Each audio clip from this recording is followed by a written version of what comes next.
रामराम मंडळी, जय कान्हा देश. तर आज आहे आपल्या देशी वेट गेन सिरीजचा दिवस पहिला, ज्यात आपण सकाळी उठल्याबरोबर घेतलं 1 ग्लास कोमट पाणी, नंतर फ्रेश होऊन निघालो जिम साठी. 6 वाजेपर्यंत आपण जिम मध्ये पोहोचलो आणि सगळ्यात पहिले आपण आपली प्री वर्कआउट मिल घेतली, ज्यात आपण घेतले 50 ग्रॅम ओट्स. नंतर पहिले म्हटलं आपली डे 1 ची कंडिशन पाहून घेऊ, ज्यात आपली कंडिशन पूर्ण लीन होती बॉडीची.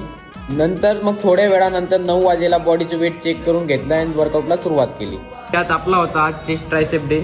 त्याच्यात आपण पहिले स्टार्टिंगला इन्क्लाइन, फ्लॅट, डिक्लाइन तिघं बेंच मारून घेतल्या आणि चौथ्याला आपण केबल प्रेस मारून चेस्टचा वर्कआउट कंप्लीट केला. नंतर आपण ट्रायसेप सुरू केला, ज्यात आपण रिव्हर्स केबल पुश डाऊनचे 4 सेट मारून घेतले, ज्यात ट्रायसेपचे पण 4 सेट मारून वर्कआउट एंड केला. नंतर मिरर मध्ये थोडा ट्रायसेप फ्लेक्स केला आणि निघालो घरी. घरी पोहोचताच आपण सगळ्यात पहिले आपली पोस्ट वर्कआउट मील घेतली, ज्यामध्ये घेतली आपण 200 ग्राम दही. मग नंतर 1 तासानंतर जेवण करून घेतलं. नंतर पाठीवर आईस लावत बसलो, कारण आपण कप थेरपी केली होती. चला मग मंडळी, भेटूया आपल्या देशी वेट गेन सिरीजच्या डे 2 ला.